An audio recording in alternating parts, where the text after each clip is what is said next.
I decided to give dating apps one more try, but after Friday, I deleted them and I'm done for now. I agreed to go out for dinner with this guy, and things were fine.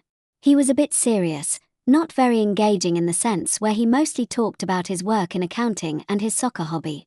Dinner was okay, but then he said, "This was nice, I don't want it to end yet." And me, I said, "Oh, there's a Salt and Straw down the street. Do you want some and walk around?" He agreed, but didn't want any ice cream once we got to the counter. Fine, I'm not forcing someone to have anything, but as he's talking and walking, the ice cream in my cone started to melt a bit and I dripped some on my shirt. I laughed it off a bit, saying oops, and I got out my Tide pen and cleaned it off. He was a bit miffed about it, I felt, and suddenly had to call it a night because he had an early morning. Sure, that's fine.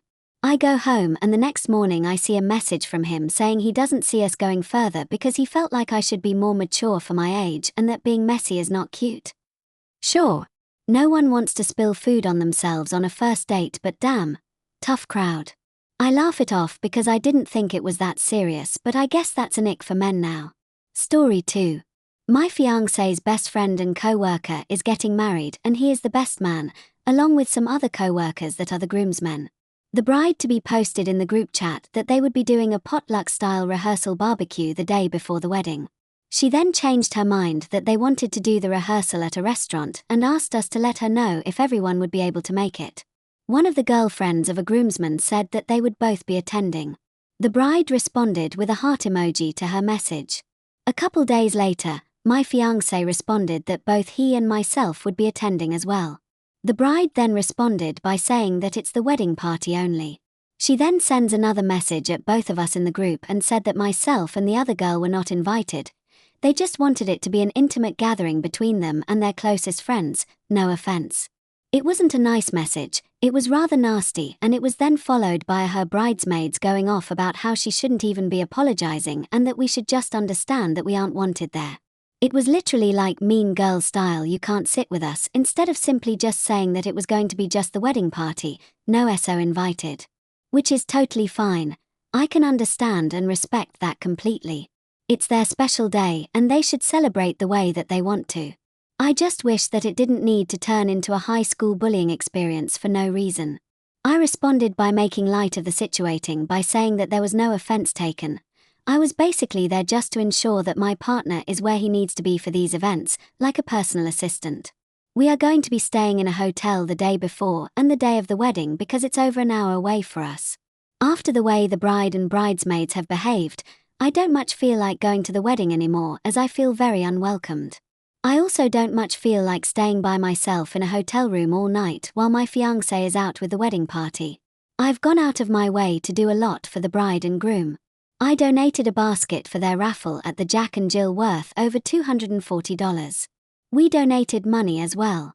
I ran a game for them when they had nobody else to do so. I showed up 2 hours early to help them set up and decorate the venue, as well as stayed behind to clean up. The other girl did the same. I know it's to each their own, but I can't help but feel super uncomfortable and unwelcome, especially after both myself and the other girl went out of our way to do whatever we could to help support them. I know not everyone invites the +1 of the wedding party to the rehearsal dinner, which is fine, but it's the fact that we've both been with our partners for over 10 years, we aren't just some random dates that they are bringing along with them, and we've done a lot to help support them with the wedding. I'm fine with the fact that they don't want us there, it just doesn't sit well with me the way that the bride handled the situation and the way the bridesmaids were all clapping along like seals over it. And I don't know her all that well to talk to her about it either, or I would. Need advice as to what you would do in my situation. Story 3. So my fiancé has a childhood friend who keeps trying to insert herself into our wedding. She referred to him as hers, she asked if she was the best man, she's not, asked for a sample of our wedding colors so she could match outfits despite not being in the wedding party, ordered herself a black dress knowing that I am wearing black, went to my fiancé to see if I would mind if she gave a speech, venting to my mother about not being included and kept out of the loop. I honestly didn't even want to invite her, but forgot to block her from a Facebook post and now feel obligated to have her there. After my fiancé told her I didn't want her to give a speech, which I told him to do, she told him to call her when he was alone. I wasn't in the room with him when he messaged her about not giving a speech. He told me he would call her today and let me know what happens, but at this point I am ready to uninvite her to the wedding. It has been nothing but drama and stress since she got invited, and I don't need the added stress. I will add that my fiancé has been supportive throughout this whole thing and said he would stick up for me if she said anything nasty about me, which I fully expect her to do. He is very much a peacekeeper and is trying to please everybody, but he will put his foot down for me when needed. Story 4. I regret commenting to my boyfriend that I was essayed in my early 20s. The other day he was really pushing me to tell him all of the details and he was getting mad about it. I still couldn't tell him. I believe there is some kind of block that I have as I have never been able to tell anyone. I feel like I freeze when I think about it. Just sometimes. I have found ways to heal and had not had nightmares about it for years until that night that he insisted I tell him. Why does he want to know all of the details? I don't want him or anyone to know. He says he wants to be there for me, but him insisting and getting mad basically made all the memories come up and I have not been able to get good sleep since that night. I'm really angry with him for ruining my progress. But at the same time, isn't it my responsibility to manage my triggers? Part of me also feels like I shouldn't blame him. Shouldn't he understand, especially at his grown age, that a topic like this should be talked about when the victim feels comfortable? That's mostly why I'm upset. Not because he wants to know, but the fact that he was getting mad that I wasn't able to share with him. I don't want to fight with him anymore as we've both been distant since. Story 5. I met this guy online. Seemed chill at first. Funny, decent looking, kinda introverted. We decided to meet for coffee, nothing serious. First 15 to 20 minutes. Cool. Then it takes a sharp left. Suddenly he's unpacking his entire childhood trauma, past relationship scars, his abandonment issues, and how he's never met someone who made him feel this comfortable so fast. Mind you, we've known each other for maybe a week, and this is our first time meeting in person. He keeps saying how rare this connection feels, how safe I make him feel, how maybe this is something bigger than this. Meanwhile, I'm just sipping my espresso thinking, so I don't even know your last name? Didn't argue or shut him down, just smiled, nodded, wrapped up the date politely, but never texted him again. Didn't block him or anything, just went quiet. Ghosted in a sense.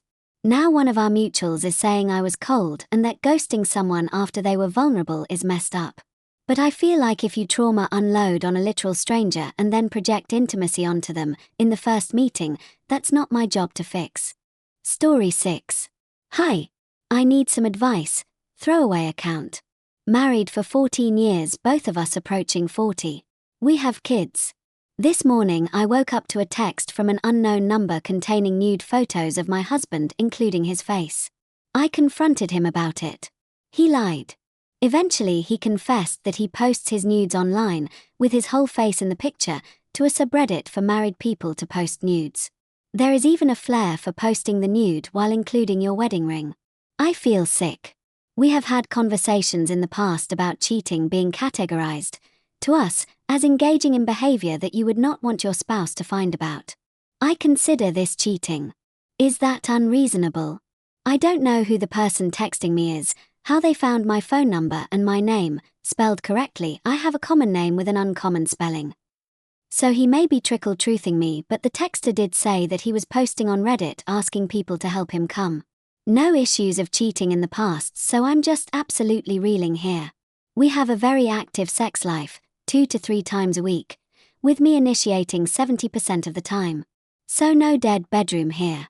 I am really at a loss here. Has anyone dealt with this before? How did you handle it? Story 7. I met James in kindergarten. We didn't become a couple until we were 13, but he was always in my life. Always kind, always giving, even when life gave him every reason not to be. James stood 6 feet 1 inch and weighed 114 pounds when he passed away. I saw that on his death certificate. He had serious heart problems, and despite everything he endured in his life, he never once complained. He never shed a tear, not even after getting stabbed protecting my friend from a gang member. That's just the kind of person he was. James didn't come from much. His father was incarcerated until he was 18. His mother, Well, she struggled deeply with addiction and often left James to fend for himself from the time he was 10. Still, he loved her. He loved everyone, even when they didn't deserve it. And every Christmas, he still found a way to give, to his cousins, to his dad, even to my mom and little brother. He gave all he had, always. He was a gifted performer, a dancer, a singer. He could glide across the floor like nothing I've ever seen. I believe he was in little theatre until a spine injury made him stop. But he never lost his energy or his light. 1 week before he died, he threw his cousin a full-blown birthday party, got friends together, performed songs like All Star and Living on a Prayer with a makeshift band. No one knew it would be his last celebration. And then, a few days later, I came home from work and found him lying peacefully on our couch. I cuddled him, kissed his chest. He didn't move. I didn't hear a heartbeat. James was gone. He died of a massive heart attack. Later that night, I took a pregnancy test, one of my mom's. I wasn't expecting anything, but it was positive. I ran to tell James, and then remembered he was gone. I collapsed to the floor. James's funeral was massive. A literal movie theatre-sized venue. People from the police department came. Cars lined the streets. The pastor announced that James had left behind a video, something he made every few years just in case. Everyone received earbuds to hear it clearly. The song he chose was Mockingbird by Eminem. Even the people who hated rap broke down. The slideshow showed his life, his struggles, his quiet strength. It even flashed a glimpse of his dad's arrest article. I remember the moment the line "and if you ask me to" played, the whole room took a breath. The word Mockingbird made even his 91-year-old great-grandmother cry. His mom didn't attend. But his 3-year-old brother was there. Held by James's dad, not even his biological father, but the only one James really had. Now, I'm pregnant with his child. And I don't know how to move forward. I talk to my belly and say, I miss your daddy so much. It hasn't even started to show yet, but I know they'll be listening. I don't know why I'm writing this. Maybe to honor him. Maybe to get it off my chest. I don't want pity. Just a moment where the world remembers someone as incredible as James. Story 8. So, when I was around 20F, I was newly single and exploring the apps. I matched with this guy named Alex. He wasn't my usual type, but his profile seemed cool. Showed he was in school, had a car and job plus friends, so he didn't seem weird to me at all. We got to talking and he seemed pretty into me, so we set up a date. He came to pick me up for a driving date. So basically sitting in his car for hours driving around. Yes, I DK why I did this, but I blame it on being young and dumb. So, he started driving. We drove for about 40 minutes all the way to downtown. Mind you, during these 40 minutes he was blasting music at full volume with the windows down. Everyone on the sidewalk staring at us while he's screaming the lyrics out the window.